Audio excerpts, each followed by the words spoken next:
জগতের বন্ধুরা রে, ও কামার গাঁয়ের বাবাজিরা গো, ও সম্মানিত মা বোনরা যারা বাড়িতে বসে শুনছেন, মনোযোগ। বলতেছিলাম উমর রাদিয়াল্লাহু তাআলা আনহু বেলায়েতের বাদশা হযরতে মুশকিল কুশা মাওলানা আলী রাদিয়াল্লাহু তাআলা আনহু সহ অন্যান্য সাহাবায়ে কেরাম মাজলিসের মধ্যে বসা। হযরতে উমর রাদিয়াল্লাহু তাআলা আনহু দেখতেছেন আমার নবীর শরীর মুবারকের জুব্বা মুবারক খানা নূরে ঝলঝল করতেছে। আপনারা বলেন পৃথিবীর মধ্যে এর চাইতে দামি পোশাক আর আসেনি? থাকতে পারেনি। কারণ পৃথিবীর সবচাইতে দামি পোশাক হলো আমার নূর নবীজির পোশাক মুবারক। কথা কোন ঠিক কিনা বন্ধু? হযরতে ওমর রাদিয়াল্লাহু তাআলা আনহু যখন দেখলেন নবীজির জুব্বা মুবারক খানা নূরে ঝলঝল করতেছে, তিনি আমার নবীর কদম মুবারকে দাঁড়াইয়া সালাম দিলেন, আসসালাতু আসসালামু আলাইকা ইয়া রাসূলুল্লাহ। নবী গো, আমি উমর আপনার কদমে একখানা আরজি পেশ করতে চাই। আমার নবী মুস্কি হাসলেন, উমর কি বলবা? হযরতে উমর ডাক দিলেন, নবী গো, আপনার নুরানি জুব্বা মুবারক খানা নূরে ঝলঝল করতেছে, আমি গোলাম আপনার কদমে জানতে চাই নবী গো, আপনার যেই দিন বেসাল হবে, আপনার যেদিন ইন্তেকাল মুবারক হবে, নবী গো, আপনার এই জুব্বাখানা আমরা কি করব? কারণ এই জুব্বা নিয়ে তো অনেকেই টানাটানি করবে, ঠিক না বেঠিক? হযরত উমর ভেবেছিলেন নবীজি হয়তো উত্তরে বলে দিবেন, উমর তুমি সেটা নিয়ে নিও, কিন্তু আমার নবী উত্তর করলেন না।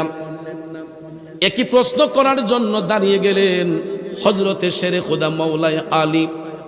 হযরত আলী দাঁড়াইয়া নবীর সালাম দিলেন, নবী গো, আমি আলীও জানতে চাই আপনার এই নুরানি জুব্বা মুবারক খানা আমরা কি করব? আমার নবী উত্তর করেন না।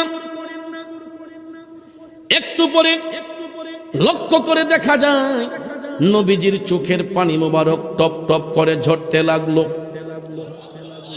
আমার নবী কান্দে। হযরতে উমর ডাক দিয়া বললেন, নবী গো, আমরা গোলামরা কি কোনো কষ্ট আপনারে দিছি?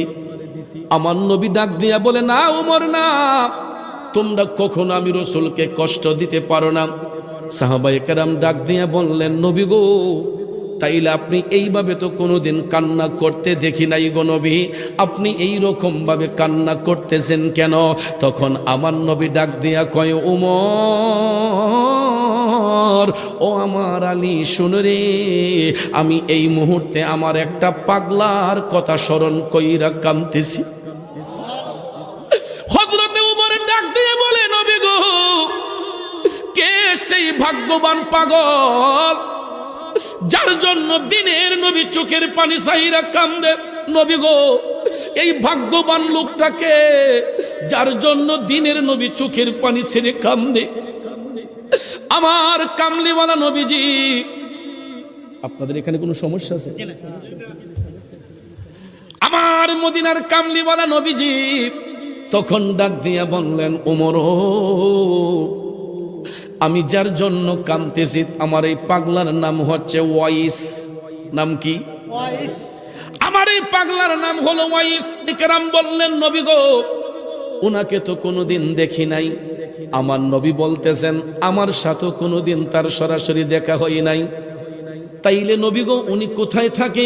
আমার নবী বললেন, ইয়ামেন দেশের অন্তরালে নির্জন একটা এলাকার নাম হচ্ছে করণ। এই করণ দেশের মধ্যে আমার পাগল ওয়াইস বাস করতেছে। আমার রাসূল বললেন, উমর শুনো, আমি যেদিন বেসাল হয়ে যাই, আমার যেদিন বেসাল হয়ে যায়, ইন্তেকাল হয়ে যায়, তোমরা কেউ আমার জুব্বা নিয়ে টানাটানি করবা না।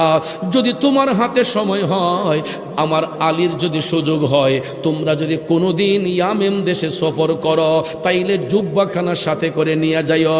আর কোনো কারণে যদি করণ দেশে আমার পাগল ওয়াইসের সাথে তোমাদের সাক্ষাৎ হয়, আমি নবীর পক্ষ থেকে তাকে সালাম দিবা, আমার গুনাহগার উম্মতের জন্য তারে দোয়া করতে বলবা। পরিশেষে আমার ব্যবহৃত এই জুব্বাখানা আমার পাগল ওয়াইসকে তোমরা হাদিয়া দিয়ে আসবা।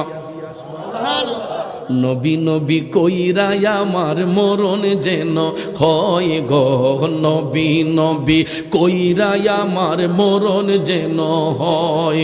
ভাইরে ওই মরণে পাইব শান্তি, ওই মরণে পাইব শান্তি, থাকবে না রে ভয়। নবী নবী কইরাই আমার মরণ যেন হয় গো, নবী নবী কইরাই আমার মরণ যেন হয়। খারাপ লাগতেছে ভাইয়েরা।